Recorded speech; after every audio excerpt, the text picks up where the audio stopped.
Thank you. Okay, good morning. It is truly an honor for me to introduce to you our keynote speaker for the 5th DepEd Cavite Care Conference. Our dear chief from the regional office is an experienced and dedicated public servant from Taytay, Rizal, and concurrently the Chief Education Supervisor of Policy, Planning, and Research Division of the Department of Education Region 4A, Calabarzon. Her expertise are the fields of physics, biology, planning, and educational research.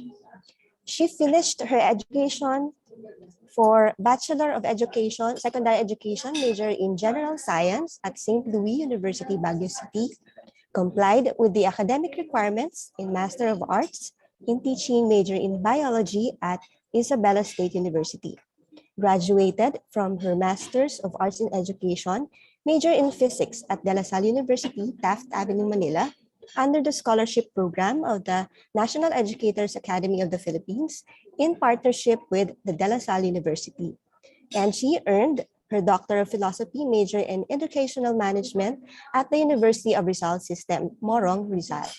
She then finished a short course in Adult Learning at the Ateneo de Manila University and another short course in Achieving an Effective Staff Training and Development Program at Simeo Voctec, Brunei Darussalam. She was able to submit and present various research papers in different conferences and research fora. She often spearheads research activities in the region and frequently gets invited as research panel in various research symposia. She was then awarded as the Outstanding Employee of the Year for Level 2 during the GAWAD between 2018 of the Department of Education, Region 4A, Calabarzon. So ladies and gentlemen, without further ado, here is our keynote speaker, Dr. Viernalyn Mateo Nama. Good morning, ma'am. Good morning, Ma'am Rona. And napaka-sarap pakinggan po yung inyong mga kinikilig, mga inspirado po lahat ang mga napakinggan ko po kanina na mga messages. Nakakahawa po pala no yung pagiging inspired ng isang tao kasi po kanina habang naririnig ko po yung mga speeches na yon ay kinikilig din po ako. Ayan,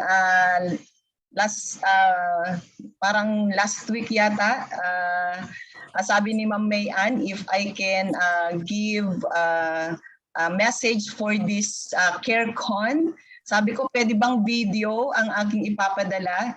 Pero sabi niya, mas preferred daw nila yung live para tayo daw po ay pwedeng magbatian. Totoo nga, no? So there is a reason para masabi ko din po ang aking congratulations. Ayan, sa inyo pong lahat. Fresh na fresh. Hi, Ma'am Bier! Hello po. Ayan, magbabatiin ko. Good morning, Ma'am Bier! Good morning, Ma'am Bier! Good morning po. Nandyan po pala kayo sa Tanza, Oasis. Ayan, mag-start akong babati. Opo, lahat po yung mga yan. Full force kami dahil nandito ang aming keynote. Loves na loves ko po kayong lahat dyan. Ayan, sige po, babati po muna ako. My warmest greetings to all the researchers in this 5th research conference o tinawag po ninyong CareCon. Ayan, to the schools, Division Superintendent Dr. Romel Bautista na talaga namang malapit din po sa akin dahil taga Cardona lang po yan si Sir. Ako ay taga Taytay.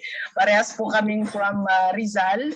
And then, syempre, ang atin pong too good-looking ASDSS, Sir Gali. Ako, na-miss ko si Sir Gali. Ayan, at syempre, si Sir Randy, malapit sa puso talaga niya ang research. Yes. Thank you, Ma'am Bier. Yes, Sir Randy, yung story mo, mamaya may relation doon sa aking ikukwento din. Ayan, Sir Randy, maraming salamat din. Talagang ramdam ko sir yung inspiration. Sabi nga nila, we cannot underestimate the message of an inspired person. Kaya ramdam na ramdam ko po yung inspiration. At syempre sa dalawang magagandang chiefs, Ma'am Dayan. Kasama po namin kahapon at Ano po? nakikita ko po si Ma'am Dayan nagka-capture talaga ng mga ng documentation kahapon. Yun pala ay isinisend din po niya sa inyo, sa top management, at napakabilis po nating ma-receive yung atin pong mga communication. So congratulations po, magandang umaga Ma'am Dayan. Good morning, Ma'am Jer.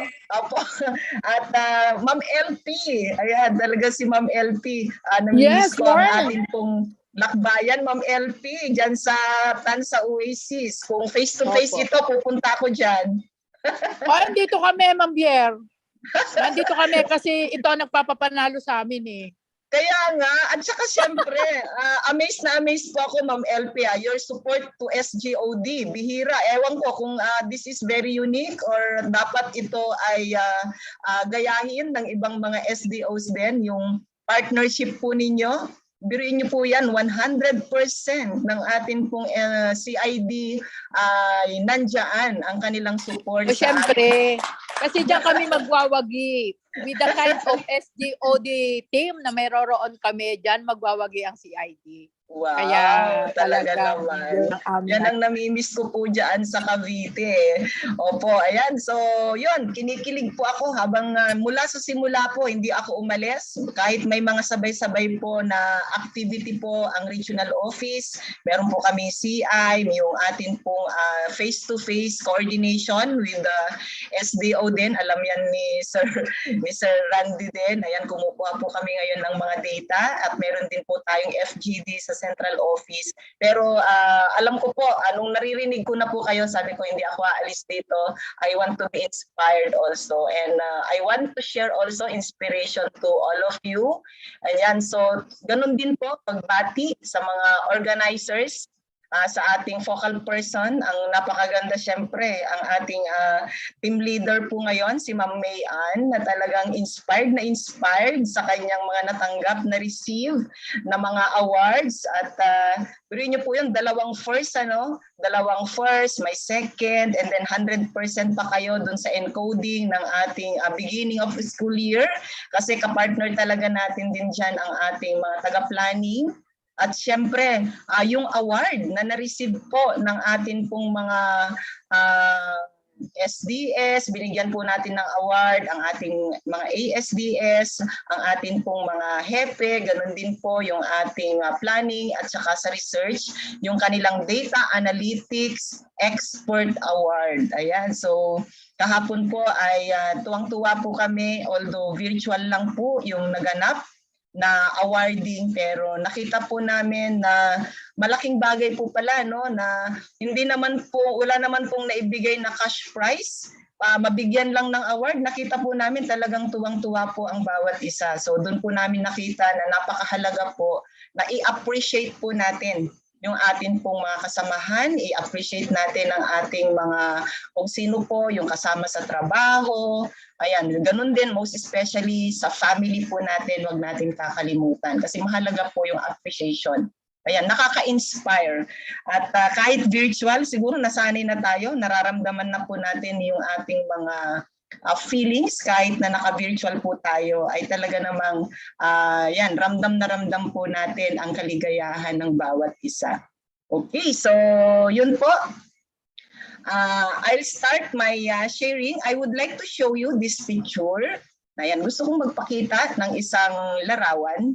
Hindi ko po nakikita kung ayan. So, ano po ang nakikita natin dito sa larawan na to? Ayan, so anybody who is familiar with this picture, pwede din ninyong i-type kung ano yung nakikita nyo. Kagaya ng nabanggit kanina, ako po kasi ay physics teacher. Kaya namimiss ko po ito, kaya sabi ko makapili nga ako ng isang paborito kong topic na dating dinidiscuss sa physics para ma-share ko sa inyo ngayong araw na ito. Ayan, so that is a spring. Alam po ba ninyo that a spring is an object that can be deformed by a force and then return to its original shape after the force is removed? Babalik din yan. Ayan, so alam ko, nilalaro natin yan. So alam natin yung katangian ng isang spring. Sa physics, the force applied per unit area is what is very important. Ang tawag natin dito ay stress. Ayan, yung mga physics major. the extent of the stretching o yung tinatawag nating compression produce as the material response to stress. Ang tawag naman natin doon ay strain. So strain is measured by the ratio of the difference in the length to the original length. So along the direction of the stress. Every material responds differently to stress. Yan. And the details of the response are important to engineers. Ayan, usually kasi pag physics ang pinag-uusapan, associated lagi yan sa ating mga engineers. So who must select materials for their structures and machines that behave predictably under expected stresses. So when you stretch a spring within its elastic limit, it will go back to its original nature. But when you stretch it beyond its limit, it will not go back to its original state.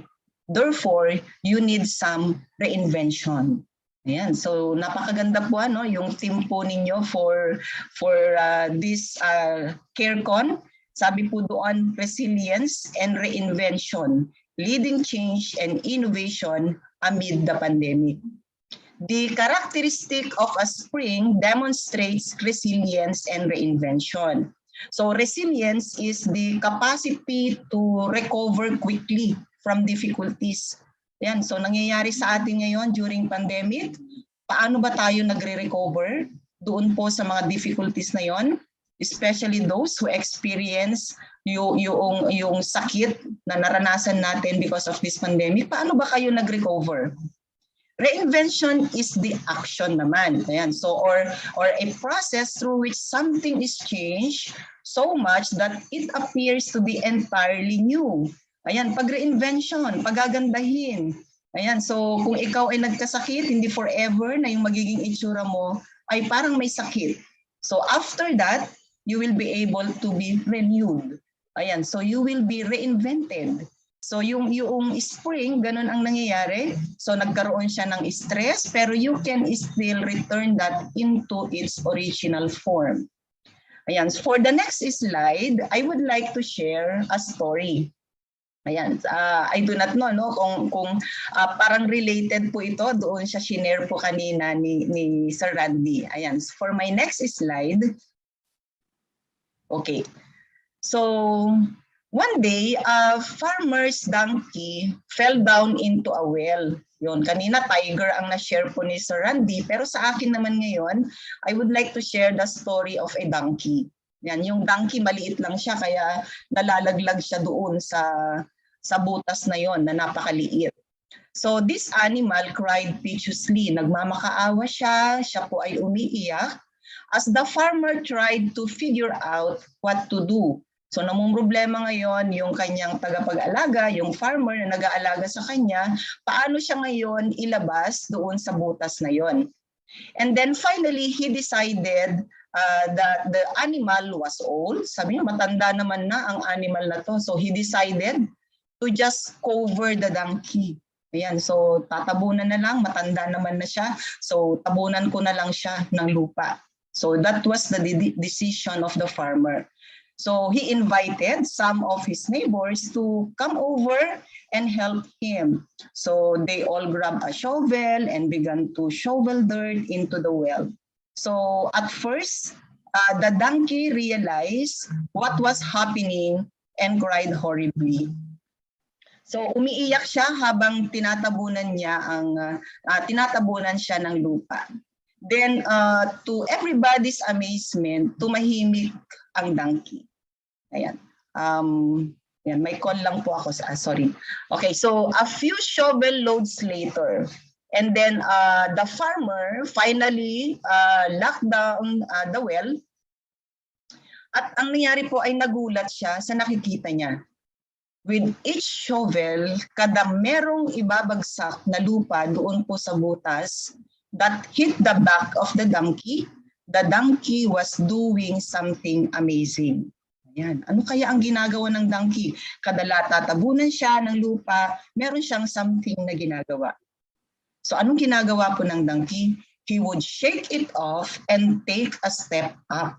So sinishake niya yung kanyang katawan, and then what happens to those sand, to mga buhangin na bumabagsak sa kanya, ay bumababa papunta sa kanyang paa, at he will going to take a step up.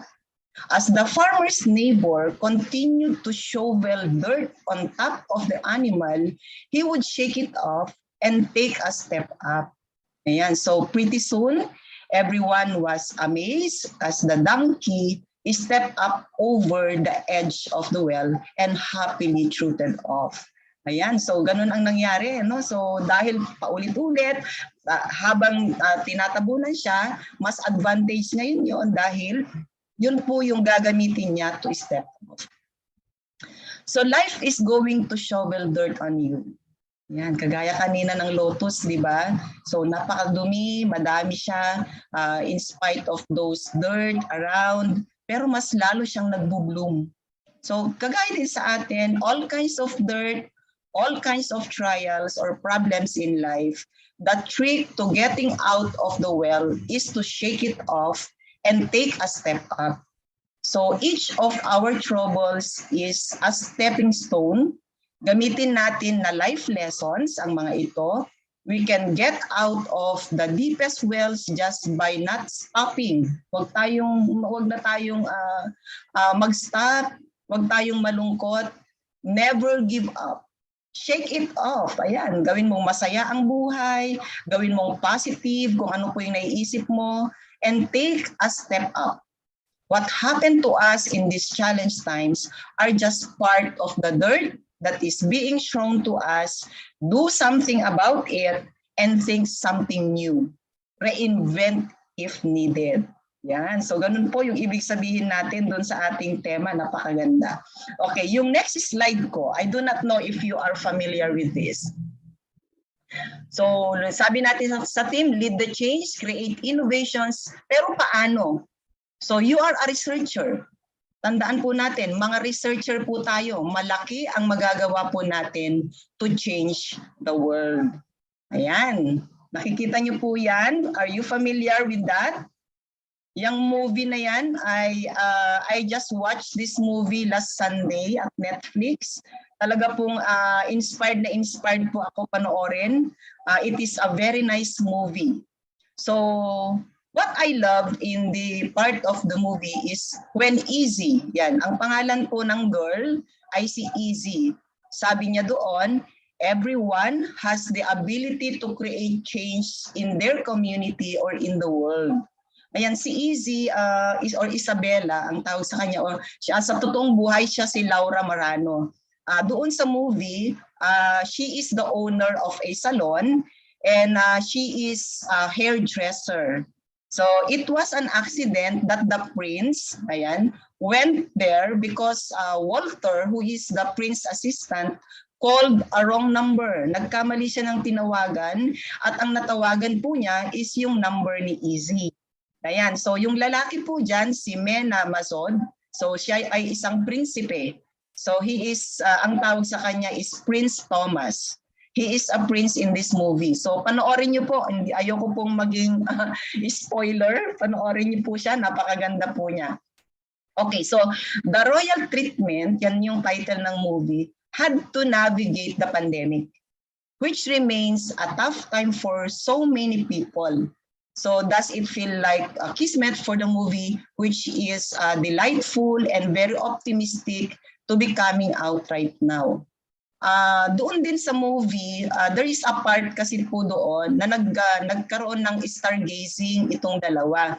Actually, itong prince na to is ikakasal na, nakaset na yung kanilang wedding, and then dahil nga they nag-back out, yung magmi-make up doon sa entourage nila. So ang tinawagan ngayon ni Walter, yung assistant nito, sabi niya, may kakilala akong mga magagaling mag-makeup, the one who cut the hair of the prince, so pwede namin i-recommend. So ganun po yung movie. And then doon po, Easy discuss how the prince could work towards helping the commoners. So the prince had the power and the money to bring about change. So the prince later pointed out that if one hope for change if they could be the change maker even without finance and influence. So he believed that Easy had it in her to be the change maker, and she inspired him to be the same. So si Easy ngayon ang nag-inspire doon sa Prince para ma-change daw nila ang world. So as researchers, yan, our next slide, as researchers, we can do a lot of the change in this world. Marami tayong magagawang pagbabago sa ating mundo. Research has the power to impact the world and shape all of our lives, whether by influencing political decisions, changing public opinion, or revolutionizing practices in healthcare, lalo ngayon po at pandemic. Marami po tayong magagawa po dito, making our the best education system. So research has the same. Malaki po ang magagawa po natin dito. So ano po ang magagawa nga ng research? So research promote understanding and awareness. So meaning your research help people understand an issue better than they had before. And also, research is attitudinal. So research help lead to a change in attitude. Yan, mababago niya ang ugali. Because research is data-driven and it presents facts and truths. And also, research can be involved in economics. So your research contribute to cost savings. So if you have research that can help analyze our fund utilization, you can share the result of that research.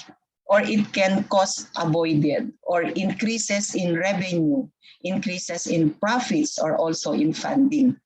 So research can also help the environment. So benefits arising from your research aid to solve environmental problems, even doing a simple research conducted in your schools or in the office. So environmental issues related to pandemic is the best option for research right now. Kagabi po ako ay nakikinig doon kay Boy Abunda.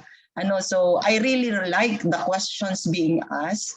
Na-appreciate ko kasi may sabi nga ng mga anak ko na may ganun po pala. So bago po kasi siya magtanong, may mga data, okay, may mga data siyang ibinibigay. So that is very essential for us. Pwede nating gawin yon.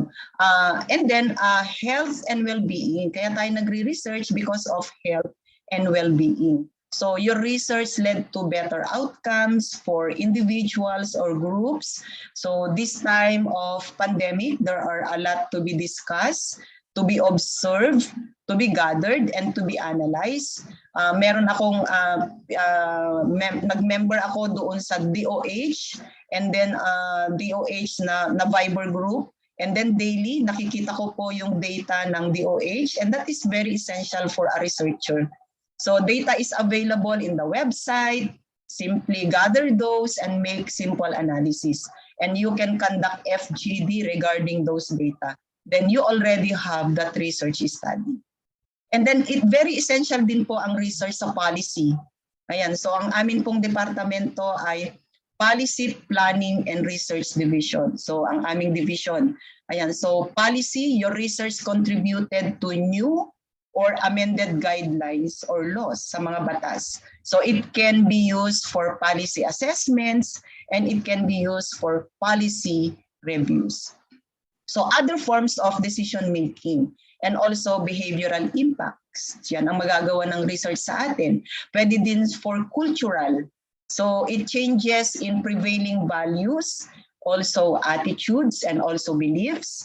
Ayan ang magagawa niya. And also social impacts such as access to education or improvement in human rights. Mga ganyan. So maraming pwedeng gawin pag tayo po ay gumagawa ng research. And also capacity or preparedness. Research that helps individuals or it helps a group better cope with the changes that might otherwise have a negative impact. So napakahalaga, no? So I mentioned the term impact. So usually ito ay bihira din po ang gumagawa ng research with regards to impact. Yan. Bakit mahalaga? Sa akin, I am encouraging you to do research with impact. So what does impact matter? Why does impact matter? Bakit mahalaga na makita natin yung impact? Kasi impact is very important because it will keep us focused on the overall purpose rather than the process of the research. Diyan mo makikita pagka tinitignan mo na yung impact ng isang research, makikita mo na ano nga pala yung purpose. So masasagot na ngayon yung objective, ano ba yung nilagay mo sa SOP mo, ano ba yung ginawa, ano ba yung mga research problems mo, dito mo makikita ngayon. So hindi lang siya doon sa process. So some of the legacy ways in which research is undertaken, communicated and evaluated have put up barriers between the work itself and those who may benefit from it. So if we reduce the barriers between those producing research and those that can apply it to make change in the real world, we will be in a much better position to take on the grand challenges faced by the world today. So research impact matters to every researcher because it matters especially if somebody gives the fund for the research study. Alam ko ang ang Cavite province ay malaki din po ang fund po ninyo for your research. And then like our basic education research fund, napakadami pong grantees natin. Kayo, tama ba? Yung isang award ninyo ay number 1. First in the most number of approved research paper ng birth. Yan, so congratulations. Napakagaling dahil may criteria po tayo dito po sa birth and you qualify. No, so ang maging guidelines natin dito, I know it was mentioned also before doon sa mga orientations ninyo, yung ating DepEd order number 43 series 2015. So this will guide us on this program. So we have our monitoring of this research. Nagmo-monitor po kami funded by birth, and we will look at the impact of these research papers. So the DepEd or also the LGU or any group or any organization who supported you in your research will be monitoring also the utilization of this. Kasi merong fund involved dito kaya kailangan natin siyang ma-monitor. So because of that, there is a need for monitoring and evaluation. Ayan, so yung naka-flash sa screen natin ngayon, ayan, so this will guide us how is impact achieved. So paano ba natin ma-achieve? Kanina I was mentioning about impact of those researches. So because of the role that the potential impact place in funding and yung funding decisions natin, popondohan ba natin ito? Magkano ba yung ibibigay natin dito sa research na ito? Yan po yung isang tinitignan din po namin when we give the amount to your research. Ini-evaluate po namin kung ano yung scope ng inyo pong mga research. So this is frequently asked question by most of our researchers. Paano ba nila nabibigyan ng funding? Okay, bakit iba-iba kami ng amount? So dahil meron po din tayong criteria na sinusunod in our evaluation. So there is no single or simple answer with that question, but the question of what kind of steps help to achieve impact has been widely considered. Yan. Gusto kong i-share ito, may mga steps po yan. Nakikita natin dyan sa screen po natin. This is the research mobilization. This is a model for accelerating research impact. Okay, so una, we have the word reach. So communication of knowledge is the key to impact. Tandaan po natin yun. To be able to reach, you need to communicate.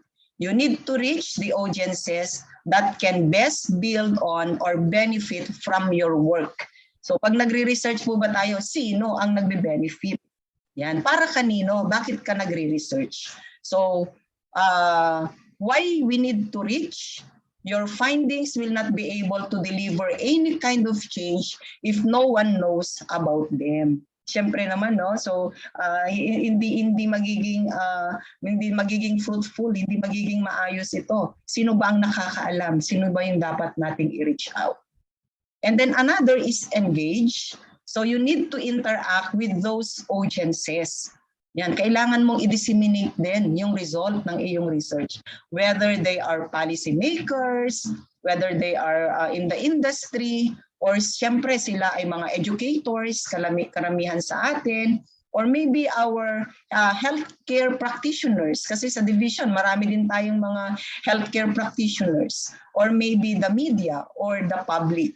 So to understand their needs and existing level of expertise and to be able to address their feedback as your work evolves.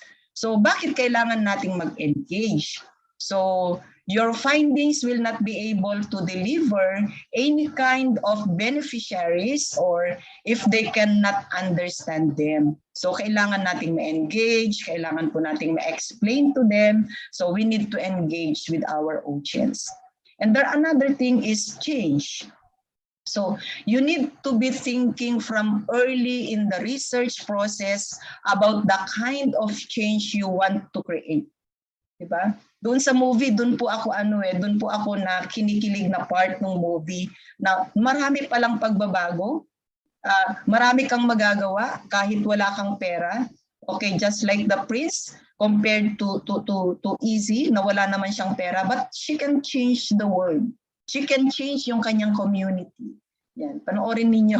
Ayan, yung movie, pinopromote ko siya kasi napakaganda. So whether that is changing behaviors, attitudes, or it can be awareness, or it can be processes, or maybe it can change policy, or yung product specifications. Yan. So pwede po siya through research. So bakit kailangan natin itong change na to? So impact must be more than an academic concept. Yan, yung impact na yan. For it to be truly valued by the real world and thus by research funders and also by institutions. At syempre po, ang makikinabang po dyan, kung tayo ay nasa education system sa ating institution ay ang atin pong mga learners. Paano ba? Paano ba nakakatulong yung mga research na ginagawa natin sa atin pong mga learners? And then next is amplify. So you need to think about how any change you can bring about will scale such that its effect is as significant or widespread and lasting as possible. Paano ba maaalala? Paano ba maipapakita, mararamdaman kahit matagal na yung result ng mga research na ginagawa natin? Okay, so for example, how can a community benefit to this type of researches? Pwede ba ito pag sa local natin or pwede din paabutin dito sa regional para maging broader yung impact nito, or maybe in the national or maybe international. So to maximize, but kailangan natin ng amplify to maximize the impact potential of your work and the return on the investment that you and your institution or funder have made. So yan yung tinatawag nating ROI natin, diba? Return of investment. Ang dami ng ginugol sa research, marami ng pera ang naubos. So ano naman yung balik nito sa atin? So sana maramdaman po yon yung balik sa atin. So that's amplify. An important point to remember in this context is that routes to impact are not or in themselves impact. Running a workshop, ang dami nating plinano. So yesterday we heard your plans, present po sa amin kahapon yung plano ng mga division, producing a report, meetings, or meron kayong mga planned na mga capacity buildings, mga workshops. These are all activities that can help you progress through this process. Makakatulong yan para sa process na ito. But in themselves, they don't represent probable change in the real world. It may be easier to track and measure those pathways than it is to identify the downstream outcomes that result from them. So how is impact measured? Paano ba natin mami-measure yung mga impact na yan? So many researchers today are incentivized by their institutions. Sige, mag-research ka, eto, meron kang benefit. May mga ganon. Sa mga private institutions, ganyan din po. May mga gumagawa, may mga nakausap po ako sa NCR. Merong focal person lang sa school na ang ginagawa ay research at meron siyang may binibigay silang fund. Ayan. So, they prefer to submit to, minsan, yun nga po, no? So, ano bang priority natin? Pina-prioritize ba natin ang impact kaysa yung compared to publishing our research? Halimbawa, na-publish na sa dami po ng mga publication na yan. We publish our research. So they prefer to submit to international journals, participate to international research conference. But the question is there an impact in the educational system, particularly in our schools, also in our workplace? So until those incentive systems change, making time to develop and demonstrate impact can be hard to justify. Okay, so however, things are changing very fast. Napakabilis po ng pagbabago ng ating panahon. Itong nangyayari sa atin, napakabilis. Ilang mga araw lang biglang nagbago ang ating education system. Nagbago ang mga modalities na hindi naman tayo sanay sa mga ganito dahil wala nga po tayong mga resources para gawin ito. Pero dahil nga dito sa nangyari sa atin ay immediately we shifted. Ayan. So we have this author, si Mark Taylor. Mark Taylor is the head of impact at the National Institute of Health Research. Ang sabi niya ay meron daw pong 4 na broad reasons for measuring impact. Ayan, paano ba na malalaman na these researches ay may mga impact na nangyayari? First is to measure advocacy. So 4 na A's po ito. First is advocacy. Helping gain support from stakeholders. Yan, maganda yon. Nagbibigay ng fund, additional fund for research galing sa SEF, yung mga ganyan. Or the next A is accountability. So showing what you are achieving with your work. Also, another A is analysis. Ayan. And then analysis is finding out which approaches to research are most effective. Tingnan natin yon. And then the 4th A is allocation. Considering where it is most appropriate to invest research funding.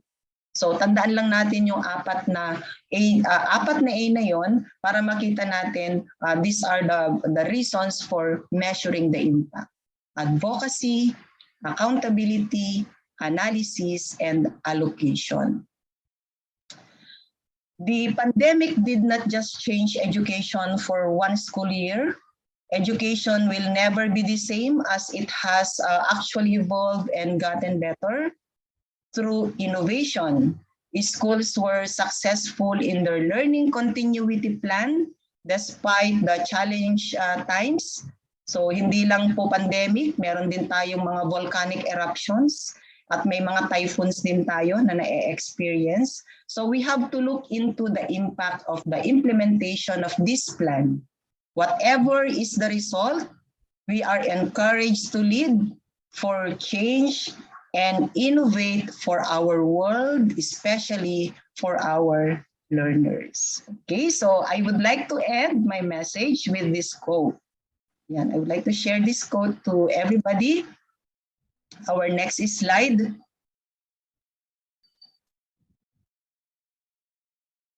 Yan, next slide na po. Okay. Yan, sorry, hindi yata medyo nakikita. Okay, babasahin ko po. Sabi dyan, as we continue our journey, there are still hurdles in front of us. But we can overcome them because we are educators, we are teachers. Yan, hinighlight ko. Actually, dinugtong ko lang yan. We are researchers.